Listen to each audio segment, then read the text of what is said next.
Hey everyone, it's Temple VGC, and today I'm starting a new series on the channel where the goal is to interview players who have done well at events. Today we're talking with Phillip. How you doing, Phillip? I'm pretty good. How about you? No, I'm good myself. So, gonna ask this intro question: how was your holiday? My holiday was all right. If I didn't do well at regionals, my holiday would have been a lot worse. Let's say that. All right, that's interesting. All right, so how'd you do? So we're talking with you because you did pretty well in San Jose. Is that correct? Yeah, I got top 16 with a really unique aim. All right, I have the team pulled up. So whenever you're ready, you can talk about your team building process. All right, so you have the same like copy paste thing, so you can see like Coco, Butterfree, Gyarados, Lele, Garchomp, right? You? Yep. Cool. So I'm just gonna run this down. I'm just gonna talk about it. Feel free to ask me any questions, All right. but otherwise I'm just gonna be doing a lot of talking. So you can see the first two Pokemon are Tapu Koko and Butterfree. So the team's name is Cocoa Butter. That's just what I like to Interesting call it. name. I think it's actually pretty good. It utilizes my favorite Pokemon, Butterfree, and the point I wanted to make with this team was that, it's possible to win with your favorites, and, you shouldn't let other people tell you what's good. You should be able to decide what's good for yourself, and pretty much anything is usable, and that's what I wanted to show with this top 16 placing. So I'm just going to start off with Tapu Koko, and you may think, obviously, Tapu Koko and Butterfree clash with each other because Tapu Koko's Electric Surge makes it so none of the Pokemon on the ground can be put to sleep. You tend to either bring Koko or Butterfree. You don't really bring both at the same time, but looking at Tapu Koko's moveset, we see Protect, Nature's Madness, Thunderbolt, and Dazzling Gleam, Yep. and note that it's holding the Therium Z. So this Pokemon is just a huge factor in the way the team plays. You can see it can power up Raichu. It can use Nature's Madness in combo with Tapu Lele or Garchomp, depending on their team, to pick up huge KOs. Note that Nature's Madness is an attack that has 90% accuracy, and it does damage equal to half of the target's current HP. So let's say you're leading up against a Porygon 2, the most obvious trick room setter in the game right now. You can Oranguru is pop. this too. I'm sorry? Oranguru is this too. That's something. Oranguru is a really good Trick Room user. I wouldn't say it's the most popular one. I didn't fight a single one at San Jose, but Butterfree 100% checks that Pokemon. They're either holding a Mental Herb or a Citrus Berry right now. You can just put them to sleep, and then Bug Buzz does about 75 to about 80%. So Butterfree is there for Oranguru if I need it. But the Nature's Madness on Tapu Koko, note that it cuts their HP in half, and then you can come in with a Tapu Lele Life Orb Psychic, or you can come in with a Garchomp Z move. Both of those moves can finish off the Porygon 2 from half. So I'm going to pretty much refer to that as the combo as we start talking about this team. So the combo is lead with the very fast Tapu Koko, pair it with a Lele or Garchomp, and just pick up a one-turn Gimp knockout on the Porygon 2. It's very good at shutting off Trick Room. Note that my other moves are Thunderbolt and Dazzling Gleam, and that I'm holding the Fairy Z move. A lot of people look down on the Fairy Z move, but I think it's really good because since I am running a full Modest Koko with full special attack, I can one-shot other Garchomps. And if you look at my team, Garchomp actually is a bit of a problem. I don't like going into the Garchomp mirror very much, and I don't like just Dazzling Gleaming a Garchomp and then it Earthquaking my Tapu Koko. I don't really like that trade. So having the Fairy Z move to check Garchomps, having the Nature's Madness to Gimp Porygon or other bulky Pokemon. This thing just is a huge support Pokemon for the team that can carry if it needs to. Really cool Pokemon. I like Tapu Koko a lot. I mean, did you ever wish you had the Ice type hidden power on your Coco during your switch mounts? So I fought Aaron Zhang in round 5 or 6. We were both at X1. So like the winner of our game would pretty much make top cut. And he was using the Life Orb HP Ice Coco. And I realized right then that I could have been running that one the whole time. It didn't even actually occur to me because I was like, all right, I need something to KO Garchomp. Let's just throw the Fairy Z move on the Tapu Koko.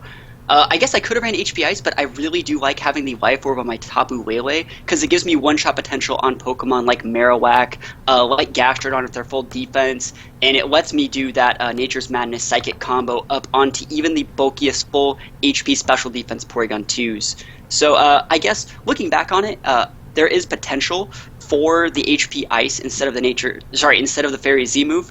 But the way my team works, if we're going to notice as we get along, I have 3 different Z moves in this team. It excels at, I guess, performing in better situations. Yeah, because Coco, Lele. No, Coco, Garchomp, and Raichu all have Z items. So used to saying Psyche MZ with Tapu Lele. Yeah, so the way this team works is it can pretty much, perform under any situation. I have a lot more outs than normal. If you think of it, the way I like to think of it is kind of like a card game. You know, when you're drawing cards off the top of your deck, and you want a card that can work in any situation. I want a Z move or an item that can work in any situation, no matter what. So that's why I have so many Z moves. So you would use the Z move depending on the opponent's team. That's pretty much how it works. And since you have fairy, ground, and psychic type Z moves, you can essentially bring whichever one you feel like to the opponent's team. Since that's pretty much works. So like I would obviously go with Tapu Koko if I wanted to like check a Garchomp or something like that, or I'd go with my Garchomp if I wanted to one shot a Muck, or I'd lead like Garchomp Lele and use the single target ground Z move and then the huge psychic with my partner to pick up a double fast KO. I could lead like Raichu Koko, right? So that's a very obvious lead that you see all the time because Raichu's. It was hyped up when Raichu was first revealed a couple months ago with its Surge Surfer ability. Yeah, and I think I was the only person in top 16 that used a Raichu as well. But the way the team works, obviously, I can go like Raichu Koko, and I can use Koko Z move to check a Garchomp if it's there, but if it's not there, I can just hard switch my Koko out for Lele. Lele will activate the Psychic Terrain, and then Raichu can fire off a huge Psychic boost Z move that can pick up one-shots on like a Marowak or pretty much anything because it just hits so hard in that Psychic Terrain. Yeah, there's not much that can take it, especially with that Psychic Terrain and Raichu's base 95 special attack. While it's not high, it's still very strong. And while and also note that Raichu has the speed boost from the Koko for that very first turn of the game. So it would like let me outspeed something like a Garchomp or something else that it would you outspeed Pheromosa? Yeah, because it doubles my speed. I outspeed pretty much anything in the game. I am running a timid one as well because I want to be able to outspeed things like Kartana and Ninetales when I'm not. Oh, you're Raichu, right? Electric. Yeah, I'm my Raichu. Yeah, because when you sent it to me, you gave me Hasty. It is Hasty. I mean, you still get the speed boost. The only thing you still get the speed boost. Obviously, I have Hasty because I want to be able to use Fake Out sometimes, and it's not really the biggest deal. I actually didn't bring Raichu all that often. I bring Raichu when I want to be extremely safe. I actually use Fake Out defensively and try to bait Fake Outs with... I'll go like Raichu Lele, and they're like, oh, he can't Fake Out. And then I'll switch up my Lele for Koko, Fake Out the fast thing that was the problem, and then next turn I'm faster than it with my Raichu because Koko gives it a speed boost. Nice. So, kind of looking at your Butterfree. Butterfree is very interesting.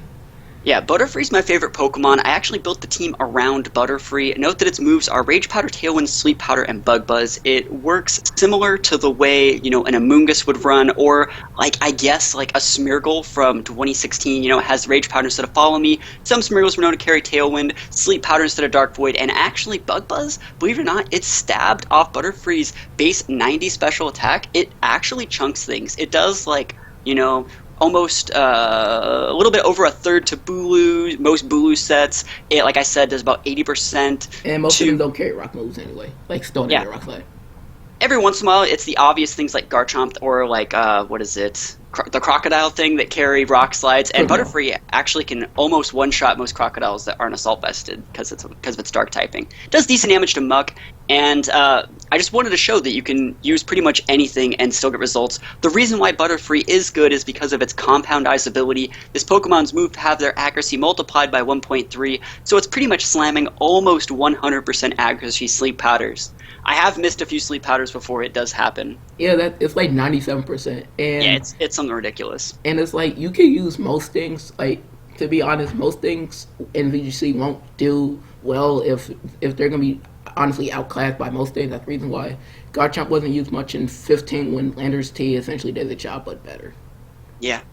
Actually, I think by the end of 2015, off topic, I think Garchomp was much better than Landers by the very end, but I was a part of the very few people that thought that. But anyways, back on topic of this team. So Butterfree has a pretty niche speed tiering. Its base 70 speed tiering lets it outspeed most walls. Pretty much every wall, it even outspeeds slow Lele's or other things like that. And I thought that Trick Room was going to be really big, and no one's really using Lumberry yet because the format is still so new. So I was like, well, I'll just put their Trick Room setter to sleep, or their Muck to sleep, or their Marowak to sleep, or their Mudsdale to sleep, and then I'll just sweep them out of the game.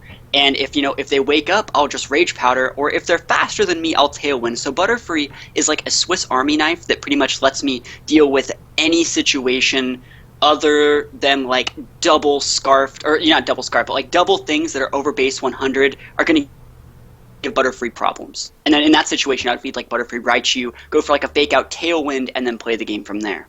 I mean, Butterfree didn't really do as much as I kind of wanted to do in your top 16 match on stream against Enosh. Yeah, so Enosh's team, he had the Tapu Fini. He was the only Tapu Fini I fought, and against all the other top 16s, you can see them on like Trainer Tower. I would have destroyed pretty much most of them. I fought a lot of them actually in Swiss, like against Gavin's team that ended up winning the tournament. I feel that I would have destroyed that team. He had no checks for Butterfree. Butterfree would have just put one Pokemon to sleep at a time, and I mean, obviously, we would have had to play the game. He's a better player than me. I mean, it's not that black and white. Gavin's a good player, so yeah, he's a really good player. But I would say that my team definitely has the advantage in that matchup. So Butterfree's really good at tearing apart Trick Room teams. Enosh had a Tapu Fini whose Misty Surge makes it so Pokemon that are on the ground can't get affected with special conditions like sleep. So it's really hard to use the Butterfree, and I could have went out of my way and just played the game standard and not brought the Butterfree. But like I said, I was trying to make a point. I wanted to show the Butterfree on stream, and I managed to bring it to Game 3, and I used Butterfree a lot in Game 2. it did a So lot of work I'd in say I game did two. pretty good. It was doing a lot of work in game 2, which was really nice to see. I think I used all of my Z moves in that set. I used Coco's, I used Waylays, and I used Raichu's. And right after the set, after we took our headsets off, he's like, "Do you have 5 Z moves? Like, why do you have so many Z moves?" And I was like, "Hey man, it's made for best of 3. I can do anything and everything with this team." All right, so looking at your Gyarados, is Choice Scarf with Flamethrower and Yo. Earthquake, which is really cool Yo, to see. this Gyarados is so unique. So at the very start of the format, for the first month from November till almost up until San Jose, up until like the London International, when everyone started using Gastrodon, I thought Gyarados was the best non-legendary Pokemon, hands down. If you Choice Scarf it and make it jolly natured, it outspeeds even Tapu Koko. Huge waterfalls, Earthquake hits hard. Note that I'm using like Butterfree, so I can pair it with the Gyarados, or I can just Earthquake and protect with my teammate. Ice Fang, because there aren't really that many other moves to use. And I was using Stone Edge over Stone Edge over Flamethrower, but I thought about it. Stone Edge is only good versus Ninetales, and Hail is a bad matchup, but I don't really need it. And Kartana is just a big problem for this team. So Flamethrower, believe it or not, even from this Jolly Gyarados with 0 investment, one-shots any like full speed attack Kartana. It one-shots Kartanas that have like full special D. It doesn't one-shot Assault Vest Kartana, and that was a really big thing right at that event that people started using. Because it popped up around between London and San Jose like that week. Because like I said, this Gyarados set was a bit dated from before the London International, but it still has potential to one-shot. And I've recently made a YouTube video where I showed off a Flamethrower Gyarados against Kartana. It outspeeds it because I'm using a Choice Scarf. Obviously, you're locked in the Flamethrower, but you just have to switch from there. And even if you can't switch, like you're out of Pokemon, being able to have a check for a Kartana at the cost of 1 move slot, I don't actually think is that bad. It's really funny. Some people think it's hilarious. If you guys are thinking about using Flamethrower on your Gyaradoses, I wouldn't recommend it. Or if you're going to do it, don't Flamethrower anything that's not a Kartana. If you see a Celesteela, it does like 6% to Celesteela. It's not bad. Oh, it's terrible. It is the worst thing ever. It's terrible. Like, let's say you Flamethrower the Kartana, and you're thinking about switching, but you're like, oh, but they have a Celesteela, I can Flamethrower it. Don't do it. It's not worth it. Only Kartana. It's because Kartana's base special defense is so low that you pick up the one-shot. And if you think that they are obviously going to be assault vested, you're going to have to use 2 of them. If you think they're sashed, you're going to have to use 2 of them. So, like, protect with your teammate, Flamethrower, and then Flamethrower again. Yeah, Flamethrower on Celesteela, the damage calc would say possibly the worst move ever, which is kind of fun to see. Yeah, did you use damage calc it? No, I'm just saying, like, just in general, the damage calc would say possibly the worst move ever, don't try it. Yeah, that's one thing. But it is really cool to see stuff like that. I unfortunately didn't get to use it once all tournament, but on Battle Spot, that stuff works all the time. And it's nice to have. Yeah, it's why not? You're using it over Stone Edge, which you probably shouldn't be using anyways because it has only 80 base accuracy. I mean, anything under 90 is like bad. Anything under 90 might as well be 0. I mean, if you want to put it that way, yeah. There are a lot of people using Fisher, though, right? Yeah, Gary used it on stream, which was cool to see. Yeah. So the next Pokemon on my team is Lele. I think Lele is probably the coolest Pokemon that came out of this format. It's a Psychic Fairy, and it reminds me a lot of Mega Gardevoir, who is probably my favorite Mega evolution. It I was nice used to it a see it. lot. It was nice to see it in finals of on both teams at nationals in 2015. Yeah, I love Gardevoir, and Tapu Lele fits that thing pretty much to the T. It has Psychic Surge, so all of its Psychic moves are going to hit like a truck. It makes it so no priority moves can be used. This thing is, I'm using a Life Orb one that's modest. I'm also using full speed in it. So what I want to be able to do is outspeed any Pokemon that aren't full sweepers. Like I can one-shot Gyarados, I can one-shot Gastrons that are built in defense, I can one-shot Marowaks. Dazzling Gleam's AoE, it does a ton. Note that I'm using Thunderbolt on it. It's because I like to pair it with Tapu Koko sometimes to be able to just deal a ton of damage. You'd think of it similar to the way like a Magnezone is. It's like a Life Orb Magnezone if it's in the electric terrain because of the boost you get from the electric terrain. And it works really well against Celesteela if you actually get a chance to hit it with a Thunderbolt. How much would Thunderbolt do to like standard Celesteela? So it roughly does about 75 to like upper 80s%. The thing is, they may kill your Lele, but at that point, any one of your Pokemon could potentially deal enough chip damage from there, I mean, and that's good enough for me. I mean, you're heavily damaging it, so you're weakening it out of Leech Seed and leftovers range to give something else the chance to kind of finish it off. Yeah, it's pretty much what my team focuses on is pinning my opponent, making it so they can't switch or they can't really waste their time protecting. It plays a very fast game that just tries to win the game in 2 or 3 turns. So it's a true hyper offensive team. Yes, oh definitely. It's similar to the teams that Bad Intent used to run back at the end of 2015, where you just bring a lot of fast Pokemon and they're very strong. And if your opponent wants to switch, all you have to do is mix your moves up to make it so whatever move you use will do over half on anything that switches. And so since you're running all stuff that's fast, if they switch it and take half, you just do it again and knock them out. So it's a really cool way to play. It's not a VGC way to play. It's more singles related, I would guess. But I mean, you top cut a regional, and didn't you win money from San Jose?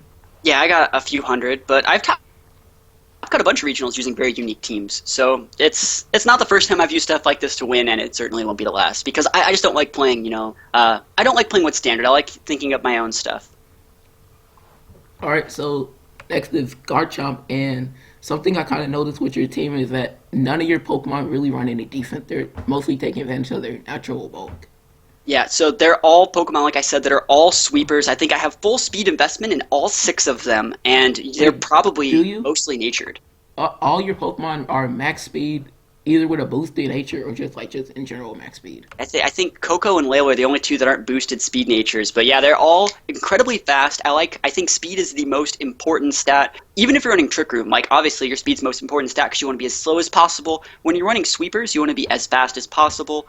I know that I don't really like the Garchomp mirror match, and so the rest of my team pretty much covers up for that. Garchomp is, I think, the best non-legendary after Gyarados. Garchomp is super good. It's the main Pokemon that gets all my KOs. I love pairing it with Butterfree, love pairing it with Gyarados, love pairing it with Raichu. All of them work here. Note that I'm not running a stabbed dragon attack on this guy. I have Protect, Poison Jab, Rock Slide, and Earthquake with the Groundium Z, and I noted that I wanted to use Rough Skin over Sandvale. I was using Sandvale for a while. I do really like Sandvale. I think it's the better ability. But for this regional, being able to switch down on Kartana to break Sash and then finishing it off with my teammate is actually a really good check to Kartana. Kartana's huge.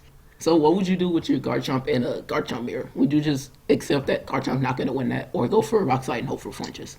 So in a Garchomp mirror, I actually never go for flinches with Rock Slide. That's not the way I like to play. Even in the top 16 match against Enosh, I could have went for a Rock Slide or a roll with my Earthquake onto his Kartana. I think I had like a 40% chance to KO with Rock Slide. Sorry, with Earthquake. I saw that as higher percent chance than to hit with Rock Slide and flinch, so I took the EQ. I lost the roll. And I think that EQ is just better. Of course, against a Garchomp mirror, what I would do is I would just go for the Ground Z move. It has about a 60% chance to KO on just the full regular Garchomp. Oh, wow. Yeah, so you can usually always just Groundium Z other Garchomps. But I rarely have to do that. I don't ever like doing it because if they don't have their Intimidator on the board, they can just switch in their Intimidator, neuter me, But I'm not also not afraid of them Dragon Clawing me because it's not going to KO. Dragon Claw never KOs from Garchomps, and they would take the rough skin damage. So eventually I would just win. I would go my ground EMZ, and then I would just Earthquake from there, and that would be enough to pick up a KO after rough skin damage. Oh, nice. Yeah, this team actually is really, really cool. Pokemon that give me problems are stuff like Muck and Marowak, and being able to just have a Garchomp that can slam that huge Ground EMZ, which is a single target move, doesn't have to hit my teammate. It's really, really good. And even if they protect, they usually take enough damage to where I can just Earthquake to finish them off. Poison Jab's obviously there for Bulu, who is a major pain for Garchomp. It also can deal decent damage to things like Feeny, Waylay, and Coco if I have to. So what would you do against a Trick Room team? What would I do against Trick Room? So against the Trick Room teams, I have like 4 different leads. Butterfree is obviously my first option. Butterfree can just put their Trick Room user to sleep. Like I said, people aren't running that Lumberry yet, so you have the option to just put them to sleep and just try to KO them within 2 turns. That's a major thing because you don't want to give them chances to wake up. I usually want to go Butterfree, Waylay. I can sleep them and, well, let's talk about this. Let's go Butterfree Garchomp, because that's the main lead that I use most of the time. Think about a Trick Room team. They have things like Marowak, they have things like Muck, they have other bulky Pokemon that they're paired with. Araquanid. I can go Butterfree Araquanid, but I don't really think Araquanid is a good lead, especially against my team because I have so many electric types. But yeah, we can say Araquanid. So what I can do is Butterfree Garchomp is I can go Sleep Powder on their Porygon or their Oranguru or their Mimikyu, and I can just go for a huge Garchomp Z move into that slot, and the next turn, they'll probably take roughly about 60% from that, depending on if they had an Intimidator on the board. Next turn, I can just go for an Earthquake and then a Buzz, and I'll be able to take them out. So that's one thing that I can do. I'm very good at being able to deal with Trick Rooms that don't have Fake Outers. If they do have a Fake Outer, I can lead something like Coco Waylay. So Coco Waylay will set up the Electric Train first, and then the Psychic Train second because my Waylay's slower, so they can't fake me out, and I can go for the Nature's Madness plus Psychic combo, and I have about a 60% chance to KO even a full specialty HP with Nature Porygon 2. So that's the second way I can do it. A third way I can do it is going with Raichu and any one of my other Pokemon. I'd probably recommend either Kogo or even Butterfree. I can go Fake Out and Sleep Powder into that slot. I can go Fake Out and a Z move with a teammate, and the next turn just double nuke it again. You pretty much want to nuke the Trick Room users because most of the Trick Room users right now aren't carrying Protect as well. So it's not like they're going to be able to Protect bait you. Obviously, Porygon 2s aren't carrying Protect. Mimikyu sometimes has it, Oranguru sometimes has it, but those 2 Pokemon are incredibly susceptible to Butterfree. Alright, I just noticed on your Raichu you have an Encore, which is pretty cool to see. Encore. Saw a little bit in 2015. Yeah, I used a ton of Encore Raichu back in 2016. Actually, in 2015 it was pretty big too, but in 2016 I used a ton of Encore Raichu. It's great for pinning things down. You can go with like Butterfree or any real Pokemon. If they want to block your Fake Out, they're going to eat the Encore. Or if they want to use like an Aurora Veil with their Ninetales, so you can just Encore them into Aurora Veil. If they want to use any real move that is going to be a problem that's like not a damage-dealing move, you can Encore them. You can also lead like Raichu and Butterfree. Let's go Raichu Butterfree for example, and you can go Fake Out onto their Trick Room user or whatever Pokemon they want. They have to Fake Out your Butterfree, or they're gonna obviously eat a Sleep Powder on their Trick Room user. And then next turn, you can just Encore their Trick Room user. Encore their Fake Out user and using Fake Out again, and it's gonna obviously fail. And then just Sleep Powder their Trick Room user. So being able to Encore moves like Fake Out is actually really, really good. Nice. Is there anything else you want to add about your team? Other than that, I really think that my team, like I said, excels at being able to do almost anything. I would say I have about 5 or 6 different like team combinations I can go with. Obviously, like I listed a bunch with Butterfree. I listed a bunch with Coco and Raichu, and that's what I think this team's really good at. It may not be the strongest team.